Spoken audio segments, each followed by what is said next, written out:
জয় মা চামুণ্ডা। ৰাশিফলৰ ভিডিঅ'লৈ আপোনালোক সকলোকে স্বাগতম জনাইছোঁ। ৰাশিৰ ফল 17 জুন 2024 জেঠ মাহৰ শুক্ল একাদশী তিথি পৰিছে আৰু সোমবাৰ পৰিছে।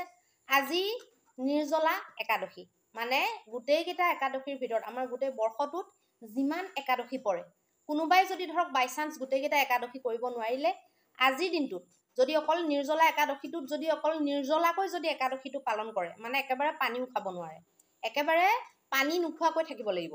যদি গোটেই দিনটো মানে ধৰক আজি ৰাতিপুৱাৰ পৰা কাইলৈ ৰাতিপুৱালৈকে গোটেই একদম 24 ঘণ্টা নিৰ্জলা একাদশীটো যদি পালন কৰে, তেতিয়াহ'লে তেওঁলোকে গোটেই বছৰটোৰ একাদশীকেইটা কৰাৰ ফল পায় বুলি এইটো বিদ্যমান। গতিকে আপোনালোকে ইচ্ছা কৰিলে, যোনে যোনে গোটেই একাদশী কৰিব নোৱাৰে কিন্তু একাদশী বহুত মনেৰে কৰিব বিচাৰে, আপোনালোকে নিৰ্জলা একাদশীটো যদি কৰি দিয়ে, জলো যদি পান নকৰাকৈ আপোনালোকে থাকে, তেতিয়াহ'লে আপোনালোকৰ গোটেই বছৰটোৰে গোটেইকেইটা একাদশীৰ আপোনালোকে ফল পাব পাৰিব।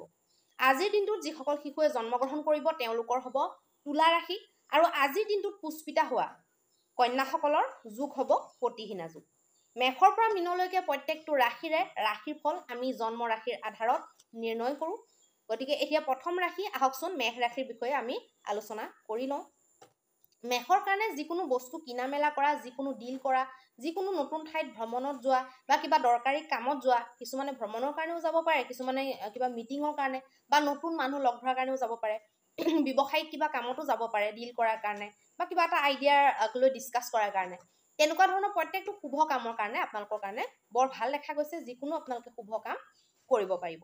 এতিয়া আহিব বৃষৰ কাৰণে। বৃষৰ কাৰণে বৰ ভাল নহয়, নতুন বস্তু আপোনালোকে কিনা মেলা নকৰিব, পইচা পাতি একদম টোটেলি আপোনালোকে নিৱেশ নকৰিব, আৰু বৈবাহিক ক্ষেত্ৰত সাৱধান হ'ব, অকণমান বাণীক কণ্ট্ৰল কৰিব, নহ'লে আপোনালোকৰ বিবাদ আদিৰ সম্ভাৱনা দেখা গৈছে। এতিয়া আহিব মিথুনৰ কাৰণে। মিথুনৰ কাৰণে খুব ভাল, বুদ্ধি বৃত্তিৰ লগত জড়িত বা বুদ্ধি লগোৱাই কৰা সকলোবিলাক কামৰ কাৰণে খুব ভাল। কিবা এটা আপোনালোকে আইডিয়া ভাবি থৈছিলে, এপ্লাই কৰিলে বা আইডিয়াটোক লৈ গ্ৰুপ ডিছকাশ্যন কৰিলে, বা যাৰ লগত আপুনি ধৰক কামটো কৰিম বুলি ভাবিছে তাৰ লগত ডিছকাছ কৰিলে, নহ'লে অকলে যদি কৰিম বুলি ভাবিছে ঘৰৰ মানুহৰ লগত ডিছকাছ কৰিলে, অকণমান এপ্লাই কৰি চালে। গতিকে তেনেকুৱা ধৰণৰ কামবিলাক আপোনালোকে কৰিব পাৰিব। প্ৰত্যেকটো শুভ কাম যিটো নেকি সন্তানৰ লগত, প্ৰেমৰ লগত জড়িত, নতুন বস্তু কিনাৰ লগত জড়িত, পইচা পাতিৰ লেনদেনৰ লগত জড়িত আপোনালোকে কৰিব পাৰিব।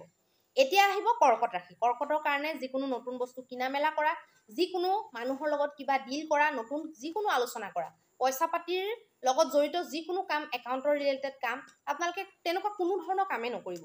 কাৰণ তেনেকুৱা কাম আপোনালোকৰ কৰিলে আপোনালোকৰ মনটো আজি স্থিৰ নাথাকিব, আৰু মন যদি স্থিৰ নাথাকে, মনটো আপোনালোকৰ ডাইভাৰ্ট যদি হৈ থাকে, তেতিয়াহ'লে কিছুমান পইচা পাতিৰ লগত জড়িত কামবিলাক কৰাটো ঠিক নহয়।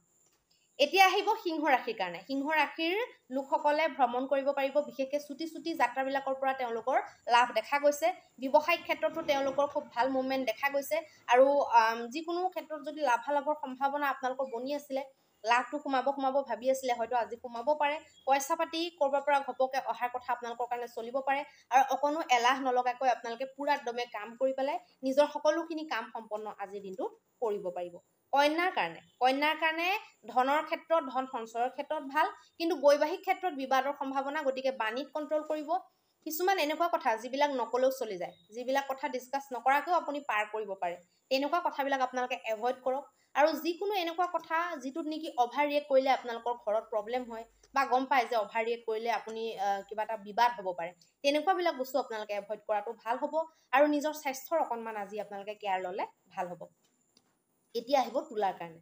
তুলাই যিকোনো ভবা কামবিলাক, নতুন কাম, যিকোনো পেণ্ডিং থৈ দিয়া কাম, তেনেকুৱা প্ৰত্যেকটো কামেই আপোনালোকে কৰিব পাৰিব। যিকোনো কামত আপোনালোকৰ ছাপোৰ্ট দেখা গৈছে, যিকোনো মন উৎসাহিত কৰা, উল্লাসিত কৰা কিবা খবৰ, কিবা সংযোগ আপোনালোকৰ কাৰণে বনিব পাৰে। গতিকে দিন আপোনালোকৰ কাৰণে শুভ বুলিব লাগিব। এতিয়া আহিব বৃশ্চিকৰ কাৰণে। বৃশ্চিকৰ কাৰণে মানসিক চিন্তা, ধন হানি, জন হানি, মন হানি, সকলোৰে হানিৰ সম্ভাৱনা দেখা গৈছে। গতিকে অকণমান আপোনালোকে সাৱধান এইবিলাক ক্ষেত্ৰত হ'ব লাগে, বিশেষকৈ যাত্ৰা আদি কৰা আৰু পইচা নিৱেশ কৰা, আৰু কোনো ধৰণৰ নতুন কথা আপোনালোকে মানুহৰ লগত নাপাতিব, লাগিলে ঘৰতে হওক বা পৰতে হওক আপোনালোকে নাপাতাটো ভাল হ'ব। এতিয়া আহিব ধনুৰ কাৰণে। ধনুৰ কাৰণে পইচা পাতিৰ লাভালাভৰ সংযোগ দেখা গৈছে। কিবা এটা কাম আপোনালোকে ভাবি আছিলে, সেইটো ঘপককৈ হৈ যাব পাৰে, বা আপোনালোকৰ কিবা এটা কাম মানে কৰি থোৱা আছিলে, তাৰ ৰিজাল্টটো ওলোৱা নাই, ৰিজাল্টটো ওলাব পাৰে। যিকোনো ক্ষেত্ৰত আপোনালোকৰ পজিটিভ কিবা আপোনালোকে দেখা পাব পাৰে। কিবা এটা এনেকুৱা কাম যিটো নেকি আপুনি দীৰ্ঘদিনৰ পৰা ৰৈ আছিলে বাঢ়িব বুলি, বৃদ্ধি হ'ব বুলি, সেইটো বৃদ্ধি হ'ব পাৰে। পইচা যদি ফচি আছিলে, এতিয়া ফচি থকা পইচা আপোনালোকৰ একাউণ্টত সোমাব পাৰে, বা তেনেকুৱা ধৰণৰ কিবা কথা বা খবৰ আপোনালোকৰ কাণত আহি পৰিব পাৰে। শুভই দেখা গৈছে প্ৰেমৰ প্ৰস্তাৱ দিয়া, প্ৰেমৰ মীমাংসা কৰা, সন্তানৰ লগত জড়িত কাম কৰাৰ কাৰণে, ব্যৱসায় আদিৰ কাম কৰাৰ কাৰণেও শুভ দেখা গৈছে। মকৰৰ কাৰণে বৰ এটা ভাল নহয়। আপোনালোকে কাৰ্যক্ষেত্ৰত যিকোনো কথা কওঁতে, যিকোনো ডিল কৰোঁতে, যিকোনো কাগজীয়া কাম কৰোঁতে সাৱধান হ'ব লাগিব। কথা ধেমালিৰ সুৰতো আপোনালোকে যিকোনো কথা নোকোৱাটো ভাল হ'ব, কাৰণ ধেমালিৰ সুৰত কোৱা কথাইও আপোনালোকৰ কাৰণে সমস্যা ক্ৰিয়েট কৰিব পাৰে, বিবাদ উৎপন্ন হ'ব পাৰে, কোনোবা মনে মনে আপোনালোকৰ শত্ৰু হৈ যাব পাৰে, বা পানীৰ তলৰ কাঁইটৰ দৰে হৈ যাব পাৰে। গতিকে সাৱধান আপোনালোকে হ'ব লাগিব কাৰ্যক্ষেত্ৰত, ব্যৱসায় হওক লাগিলে চাকৰি হওক। এতিয়া আহিব কুম্ভৰ বিষয়ে। কুম্ভৰ কাৰণে ভাগ্যদায়ক। কুম্ভই যিকোনো ভাগ্যৰ লগত জড়িত বা ভাগ্য বৰ্ধনকাৰী যিকোনো বস্তু আপোনালোকে কিনিব পাৰে।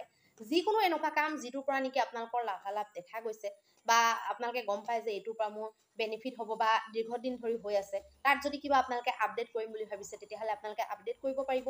যিকোনো আধ্যাত্মিক ধাৰ্মিক কৃত্য আপোনালোকে কৰিম বুলি ভাবিলে কৰিব পাৰিব। নিজৰ পৰিয়ালবৰ্গৰ লগত দাম্পত্য জীৱনৰ কিবা যদি কথা পাতিব লগা আছে সেয়াও পাৰিব। ফুৰিবলৈ যদি যাম বুলি ভাবিছিলে সেয়াও পাৰিব। গতিকে শুভ দেখা গৈছে।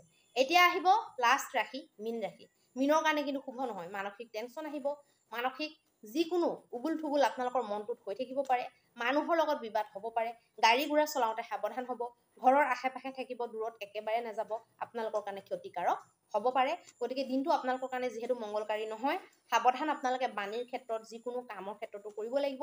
আৰু আপোনালোকে সাৱধান নহ'লে যিকোনো ক্ষেত্ৰত আপোনালোকৰ লছ হৈ যাব পাৰে। কোনো শুভ কাম আপোনালোকে নকৰাটো ভাল হ'ব।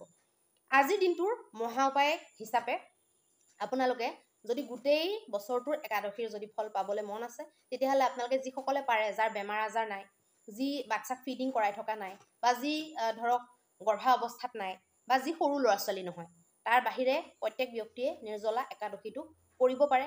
বেমাৰ আজাৰ থাকিলে, কাৰোবাৰ যদি বহুত গেছ উঠে, নিৰ্জলাকৈ থাকিব নোৱাৰে, তেনেকুৱা ক্ষেত্ৰত আপোনালোকে নকৰিব, কাৰণ পুণ্য কৰিবলৈ যাওঁতে গৈ স্বাস্থ্য বেয়া হৈ গ'লে আপোনালোকৰ দৈনন্দিন জীৱনত ইম্পেক্টটো পৰি যাব পাৰে। আৰু গতিকে আপোনালোকে যোনে যোনে পাৰে, আৰু যাৰ গুৰু গ্ৰহটোৰ বহুত অসুবিধা আপোনালোকে পাই আছে, তেওঁলোকে কিন্তু যদি নিৰ্জলা একাদশীটো কৰে, বহুত আপোনালোকে লাভ পাব পাৰিব। বিষ্ণু দেৱতাৰ স্বয়ং আপোনালোকৰ আশীৰ্বাদ আপোনালোকৰ জীৱনত আহি পৰিব। গতিকে আপোনালোকৰ গোটেই জীৱনটো প্ৰত্যেকটো দিন মংগলকাৰী হওক, তাৰে কামনাৰে ভিডিঅ'টো সমাপ্ত কৰিছোঁ। ধন্যবাদ।